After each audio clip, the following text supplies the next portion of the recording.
Harry, let's I know for you, like you mentioned, lead or one of our estimators that goes in and circles these cars. Let's talk about the difference between an initial and a supplement. Okay, so an initial estimate essentially is going to be the insurance company has not yet looked at the car. Um, we bring the car in essentially whenever you get the customer to bring it in. We take it into the shop and we circle every single dent that is on that car, and we write an estimate based on that. And that's our initial estimate.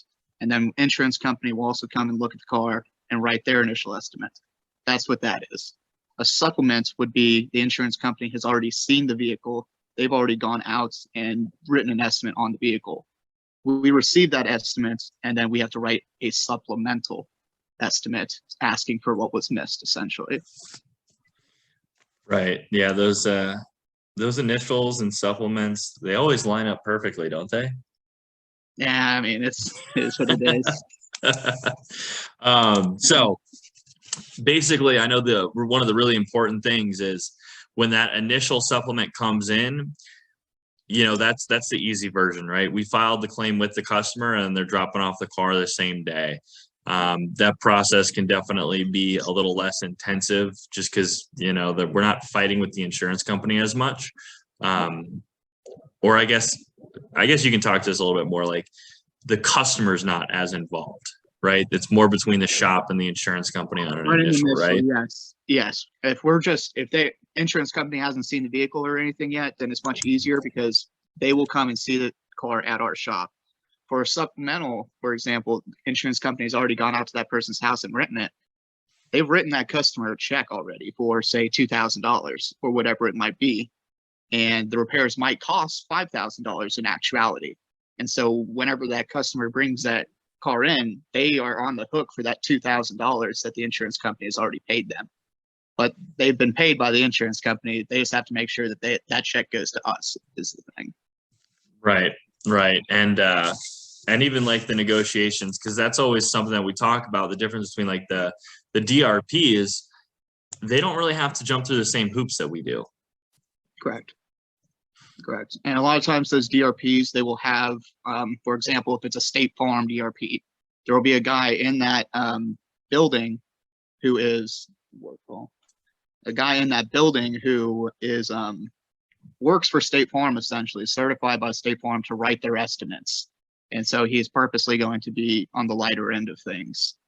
So that's just another thing to be aware of. Yeah, exactly. I mean, yeah, it goes back to basically a hailstorm comes through and there's two sides to it, right? Obviously these cars need to be repaired, but the insurance company's got thousands and thousands of cars to repair. Yeah.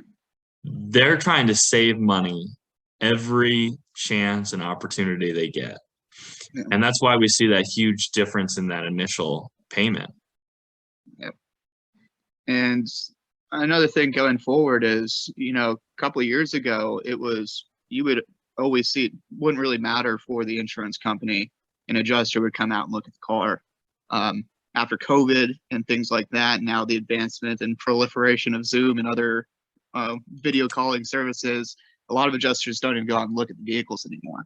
It's just all done over video. Like State Farm will ask their customer to go out and record their own, take pictures and record their own vehicle in the damage.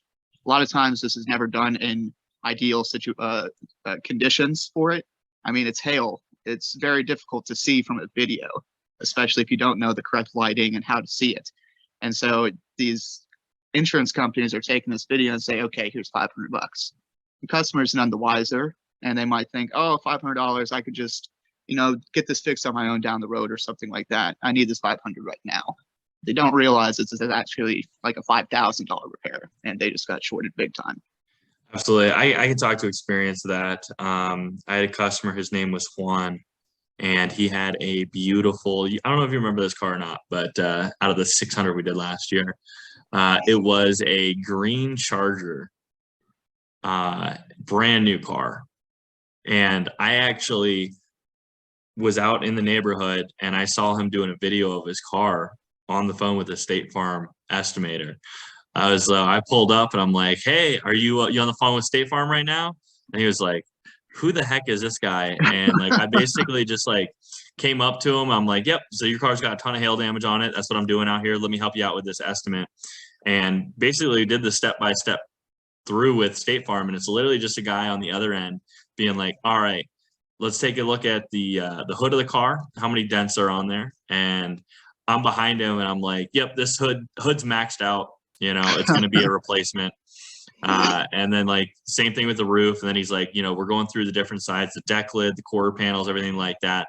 And I'm just like, and State Farm doesn't do oversized dents, but I'm like, yep, there's about 3 oversized dents, 20 dents on the quarter panel. And the State Farm guy's like, we don't do oversized. I'm like, it's, I know that, but I'm just telling you what I'm seeing. And by the end of the call, like I said, I just came in the middle of the call. And by the end of it, the guy's like, hold on, who are you? I'm like, oh no, like I do the repairs on here. We do these estimates all the time virtually. But yeah, I was just kind of beefing up that estimate because this car is, State Farm's going to write this as a full replace. This car is toast. So where I'm out here helping neighbors out, we can actually fix a lot of this car without having to replace it. And like the Charger, the guy cared a lot about that car. And then I kind of went back into the sales pitch, but dealing with that side of it on State Farm, it is not ideal. This customer is literally like, they're like, how many dings and dents on the driver's side door? Customer's like, I don't see any. And I'm back there 3 feet behind him. I'm like, there's 4 dents on the driver's side door. I can see them from here. And the customer's like, what? And I'm pointing out the 4 dents. He's like, yeah, there's 4 on there. So basically just telling that story to say customers do not know how to see damage. It's overlooked. And on a video, the State Farm guy is not going to be able to see it to correct them. They're going to get really, really low estimates. Yep. And they're taught, these adjusters are taught, you are only allowed to write for what you could see. And so if they can't see it, they're not going to write it. And these videos, and this is goes back to State Farm is trying to save as much money as possible. How do you do that? You hire people to work from home. You don't have to send them out on the road. You don't have to pay per diem. You don't have to pay all these different things. And also, guess what? You're writing lower estimates now because there's less damage seen in these videos than if I'm standing right in front of the car and can see it and know how to see it. Exactly. So one of the lines I always use is, we work for the good guys, and the insurance companies are the guys who are trying to save as much money as possible. And that, it's really true. And the customers, unfortunately, they have a really great relationship with their insurance companies most of the time. So, and we're the strangers that show up. So it's shifting that trust and kind of creating that paradigm shift of, hey, your insurance company is just doing their job. They are trained to give you the lowest estimate that they can do. And it's our job to, basically ask the insurance company for the appropriate amount of money. Yeah. You can go into detail on, like, you've written so many estimates. What's like the furthest difference that you've seen? Any crazy stories pop into your head? Yeah, we've seen cars where there was an estimate written on it for maybe $1,500. By the time we're done with this car, the estimate's on the upper ends of $10,000. And so it's such a low ball amount. And at that point, they almost know what they're doing. They know they're trying to do this. And so we have to come in and ask for that supplement of $8,500 on top of the $1,500. And a lot of times there can be contention with that with the insurance companies. And they're like, well, how is this even possible? Well, it's because you took a video of it and you didn't actually go out and look at it. If you'd like, please send a rep, please send an adjuster out to look at the car, and we'll go over it with you.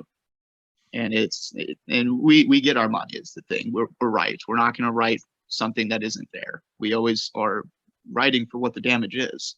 And that's another thing is, a lot of these insurance companies are using matrices. This is how we price out the estimates. Is we have a matrix that says on X panel, if there's X amount of dents that are X large, it's this much money, kind of thing. And their matrices that they are using currently are very outdated, 10 plus years old. Just this past year, Progressive did update their matrix, and they're a bit closer to what ours is. but we are still on the higher ends of pricing, and that goes to the quality of work that we do, and that's why it's what we're worth. Basically, we know what we're worth, and we're not over asking for the amount of money. You want to talk about the highly contested scans that not all the insurance companies are super excited to pay out? What you mean? Sorry, I was getting a lot of noise from the parking lot. The scans that we do, the pre and post scans, our insurance companies paying that more now? Scan. Yeah, not a scam, a scan. Oh, yes. So yeah, whenever a vehicle comes into our shop, we have to do a pre-diagnostic scan on the vehicle. Basically, we plug this little thing into the car, and it brings out a whole diagnostic list on the checklist on the car. Basically, all the electrical, what's working, what isn't working, and that's so that we know if this car comes in and there's an airbag that's not working, we know that it wasn't us that did it because we scanned that car as soon as it came in. So we know that's not something that we have to repair or it's on our end. And after we're done fixing the vehicle, we do a post scan to see if any codes have been created during the repair process. And this is necessary to do for every car that comes in.